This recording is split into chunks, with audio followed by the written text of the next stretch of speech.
So, Pisco from Peru is not Chile. We'll talk about Chile some other time. But from Pisco from Peru is an extremely interesting little category that I feel like I can't really explain without first talking about where mezcal was circa 15 years ago, or even really 10 years ago still. So if you don't want to bother with any of my ranting, you can click on the time code down there somewhere. I'm going to put it down there to just skip to the reviews. But first I'm going to talk about Pisco by way of mezcal. So here's the thing. You know, back in the Bush era, mezcal was not a serious category. It was, you know, a couple of bottles maybe that were in your liquor store but didn't even have their own section. They just kind of got filed away into, you know, a corner in some other section, probably the tequila one. It was, you know, no one was really buying the stuff outside of, people interested in, novelty cocktails, or perhaps, college kids wanted to drink the stuff on a dare. Most of it was bottled at 40%, or all of it was bottled at 40%. The negociants involved were probably paying to the lowest bidder to source their stuff. And usually there was dead things in the bottle. That doesn't really apply to Pisco, but we'll get there. So, you know, it was never really seen as a particularly serious category. But at the same time, mezcal was in this place where if you sort of stood back from what was actually available on your store shelves, and you sort of looked at the actual qualities of the category, what people were really doing, you started to see immediately the potential there, right? People, sourcing out these plants that were growing for years, decades, preparing them through an extremely labor-intensive process, involving the earthen ovens and stuff like that, distilling them in traditional pot stills, sometimes made out of clay, wild fermentation, all this stuff that just is really crafty, really artisanal. You immediately, if you were aware of that, you immediately thought, circa the Bush years, there might be something there. It just isn't showing up on the store shelf yet.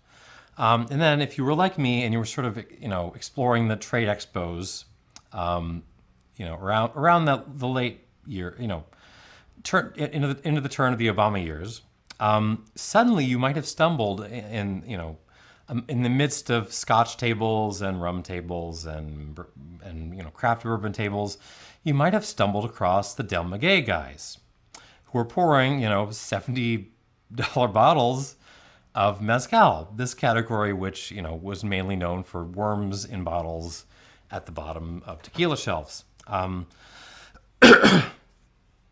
what they were doing basically was just going down to Mexico, to Oaxaca, and sourcing stuff from individual producers, individual villages, and bottling them as close to, straight from the still, or straight from, the glass demijohn or whatever they were storing the stuff in, as possible, with this little, in as artisanal and craft a manner as possible, and then sort of putting them out there. And you tried this stuff and you were absolutely stunned. And at the same time, you thought to yourself, well, who's going to pay, $60, $70 for a bottle of mezcal? And yet here we are today. All right. Just to prepare you for the discussion, I'll shut up about mezcal now, for the discussion of Peruvian Pisco. If your local liquor store has any Peruvian Pisco at all, it's probably a handful of bottles, filed away, God knows where. Maybe in the rum section, maybe in the brandy section. It's hard to know where to put this stuff, and mainly it's going to be bought for people making pisco sours or something. I don't think it's looked upon, and most of this is coming from sort of people buying up stocks from multiple sources and sort of blending them together, or from sort of large distilleries. Where Pisco gets interesting is in the potential for the category. Look at the regulations for Pisco. It has to, so you're talking about basically grape brandy, right? You're talking about brandy made from particular geographical regions, distilled from 8 allowed grapes. And we'll talk about the grapes a little bit later. What's interesting is the method of distillation, right? So you're only allowed to pot distill, right? You can see immediately the craft nerds' eyes, widening a little bit. And you can only pot distill once. You are not allowed to double distill the stuff. So you have to get, whatever Pisco you're gonna get the first time through. And then on top of that, on top of single pot distillation, you have to bottle, at least legally in Peru, you have to bottle the stuff at still strength. You also have to store it beforehand in a neutral container. No oak. It has to be, steel or clay aging. We're in Baijiu territory. We're in Caravedo territory, but no oak for a couple of months. But then straight into bottle at whatever that strength. You are not allowed to water your Pisco down. Now, when you talk about the Pisco that's on the shelves, right? It all comes in at suspiciously even strengths, usually 40, sometimes in the case of these two, 43. So I'm not going to say that they're cheating or doing anything illegal, but I would expect there are some shenanigans going on of some kind or other. Anyhow, so all I'm saying is this is a category which, at least if you're looking at it sort of from an aerial view, has a ton of potential. A ton of potential. Pot distilled, single distilled, from, sometimes indigenous grapes or, just old grapes from really old vineyards in geographically protected areas. This has like long-term upshot is what I'm getting at. All it needs is for someone, the sort of Del Maguey of Peruvian Pisco, if you like, to go down there and start hunting down smaller producers and start bottling their stuff at strength and just sending it up to the U.S.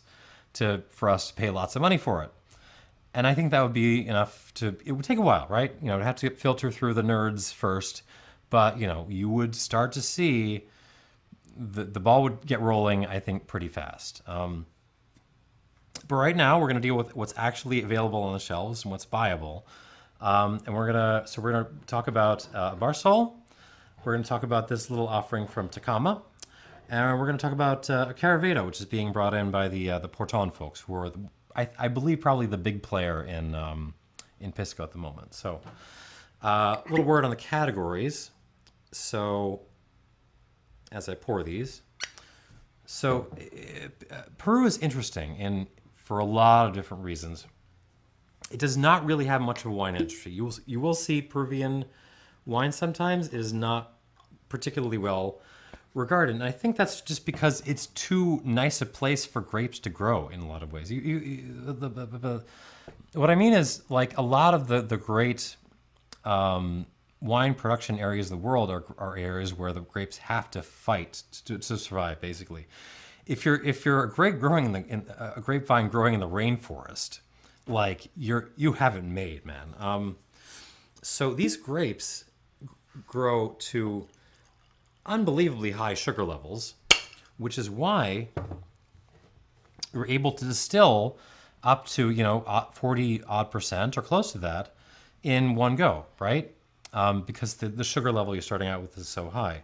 That being said, you get a couple of different categories of Peruvian Pisco.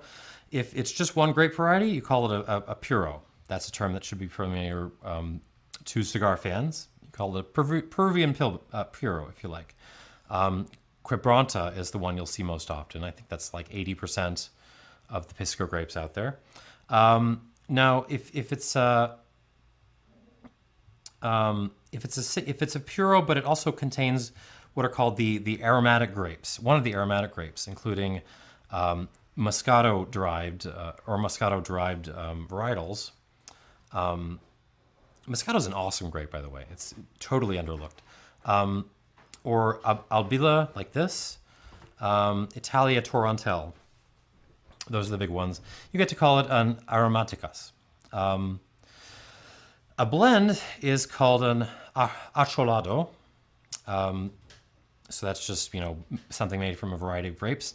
And then on top of that, you have this additional classification, the Mosta Verde, which is a Pisco made basically from must from a wash that hasn't fully fermented yet. So there's still live sugar in there. Why would you want to do that? Because it's hard and it's a show-offy thing. But you're also you have to start out with more grapes.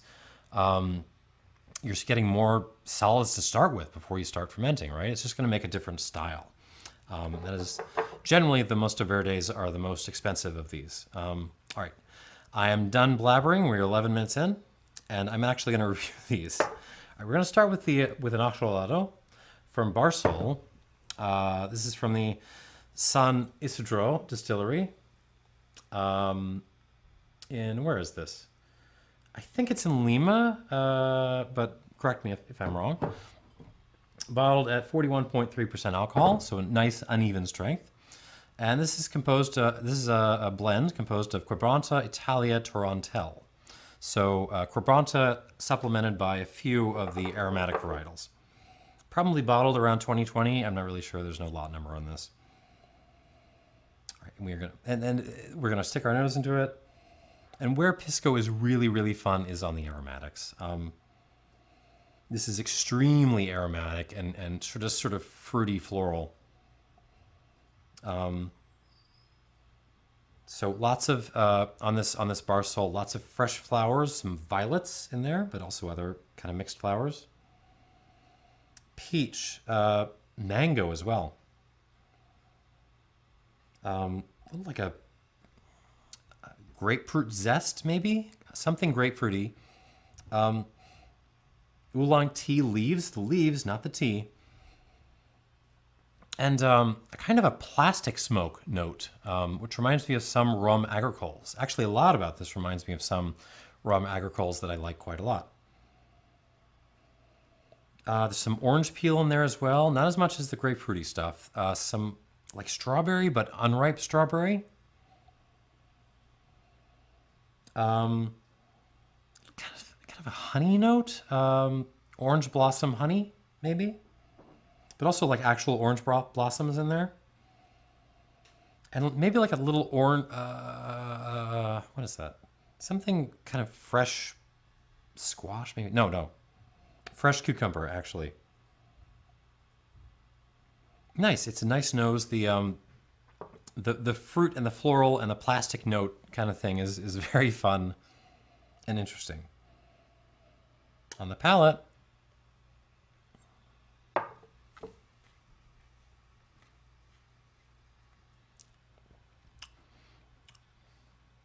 okay, so this is not a sort of deep, profound spirit that really sticks around in the finish for a long time. This is light and crisp and kind of refreshing. But for all that, it works. I mean, this is kind of delicious. This is very delicious, actually.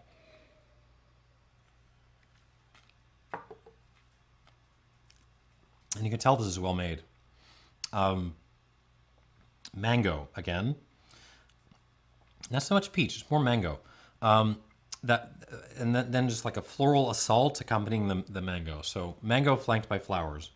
Banana peel. That plastic smoke thing again.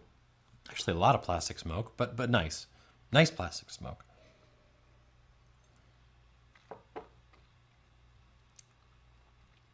What is that? Dominican cigar smoke, actually, as well. La Flor Dominicana used to make these claros, which are these kind of cigars with green, very herbaceous kind of green wrappers, which I loved when I was still smoking. And that kind of green claro smoke is kind of coming through here. A little grapefruit again, like toasted grapefruit peel.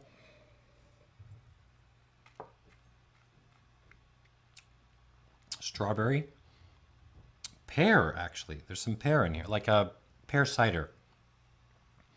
And even a little bit of like mustard seed.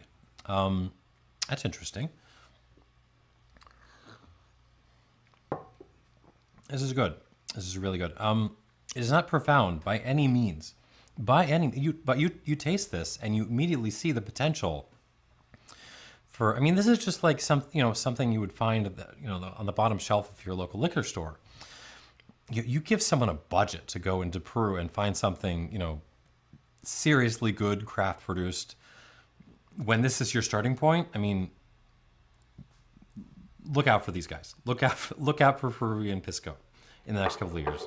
I'm not going to go crazy on this. I'm going to give this an 83 points out of 100.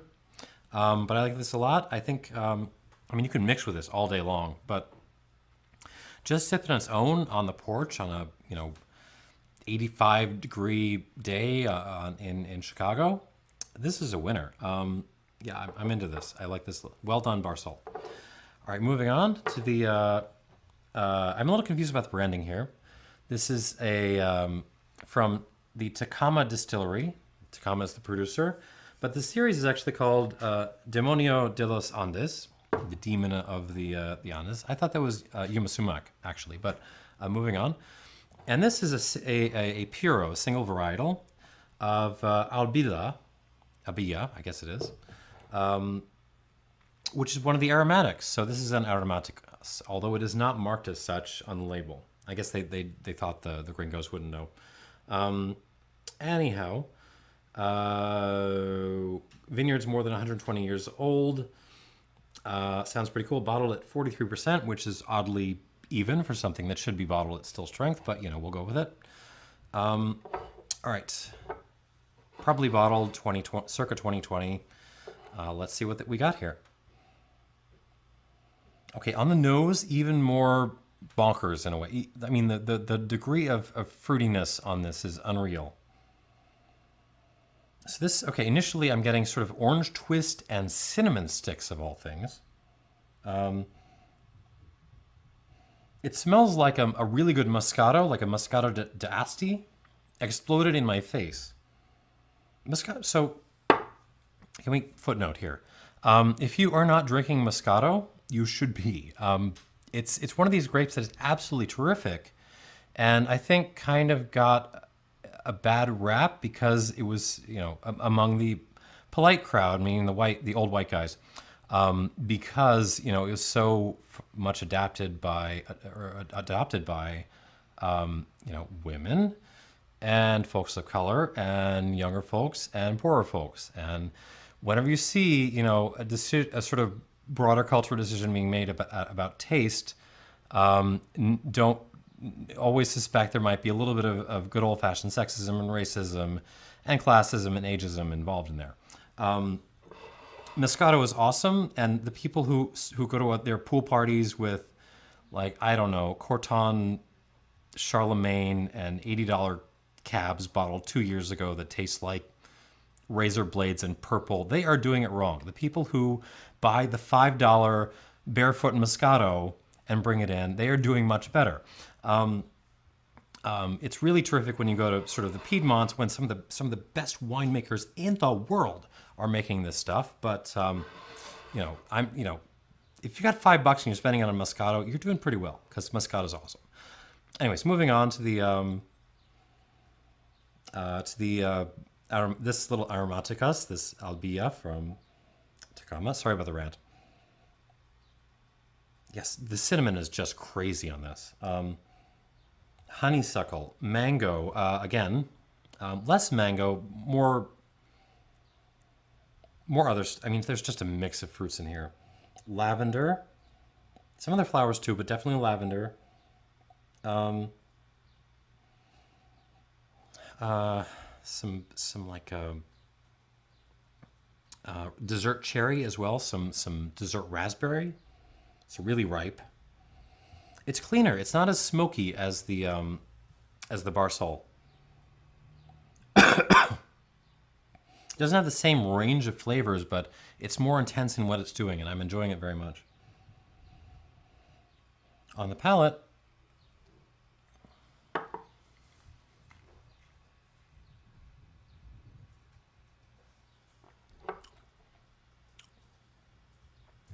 actually a bit thinner than the Barsol. Holds on nicely in the finish with a kind of cinnamony, spicy thing. But yeah, definitely these two are kind of on a par on the nose, but on the palate, I think that the Barsol is actually winning. Let me try the Tacama one more time.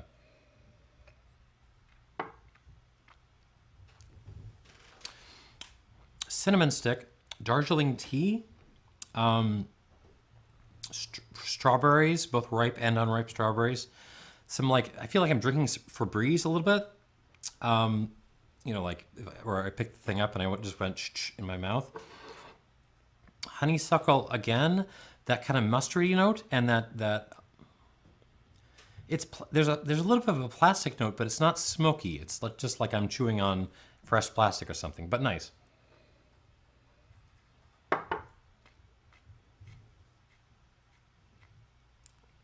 Crisp, but still a little bit thin, still a little bit short on the finish.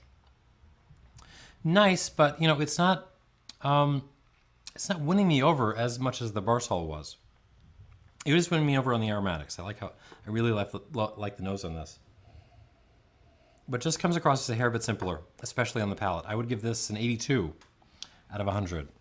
So still actually pretty good, just not quite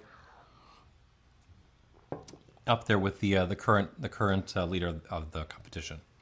All right, moving on to our last option in this sort of gigantic, crazy shaped bottle with the look at that, this little thing, this little picture they put in the middle. I don't really care much for you know, bottle art, but this is kind of cool. I like what they've done with this. All right, so the Caravedo Mosta Verde. So again, that means they've had to they've distilled this one, hasn't fully fermented, meaning they've had to use more grapes and more labor, frankly. So this is from the Portone folks. This is, I was trying to figure out the lot number on this. I cannot decipher what the hell that means. Because on the top it says 08-20, which suggests, you know, maybe made in August 20. But then at the bottom it says 2016, so, you know, it could be from 2016, but within the last 5 years, let's say. This is probably. And this is a blend of Cribronta, which is, again, the big workhorse, Torrontel, Italia, and Albilla. Oh, that's nice. So cinnamon stick again. Cinnamon stick is like a little bit of a theme here, if you haven't noticed. The honeysuckle is back as well, and like there's this just beautiful kind of lime note running through this. Different kinds of lime, lime candy as well as fresh lime, as well as sort of lime pith. There's definitely mintiness to this, like the after dinner mints, you know, not the red and white ones, but the ones in pastel colors, those. And then like maybe something cakey and desserty, like a pound cake thing, but like wrapped in like fresh forest leaves. Like you walked into the rainforest and just pulled a whole bunch of leaves down from the trees and cover that in your pound cake. Maybe before you made it, or baked it at least.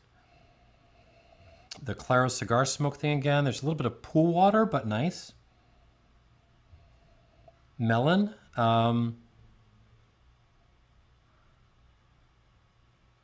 Sour cherry, unripe strawberry.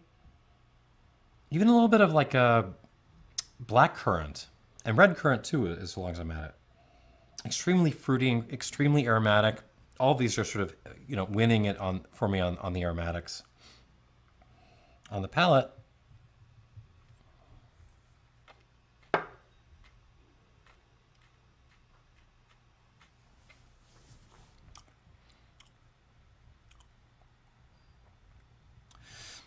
so bottle at 43% comes across as actually pretty big for its strength. This is not, you know, thinning out in my mouth at all. It's very floral, it's very fruity.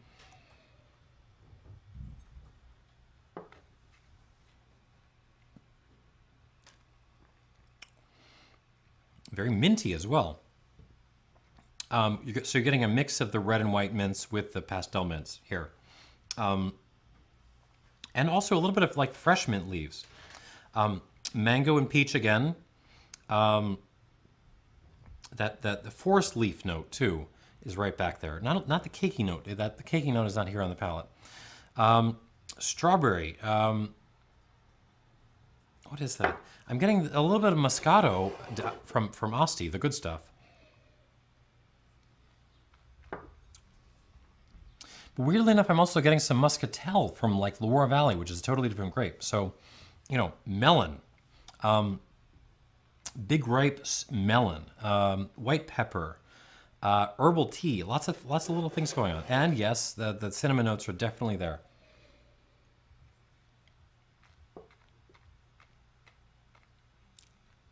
Yeah, tons of cinnamon, like a cinnamon sugar rush with some honeysuckle in there as well. Very floral. I mean, it's not a profound effort, but I mean, this is very good. All these are actually pretty solid. I would give this Caravedo, let's say an 84 plus. I can't get to 85 on this, but definitely an 84 plus.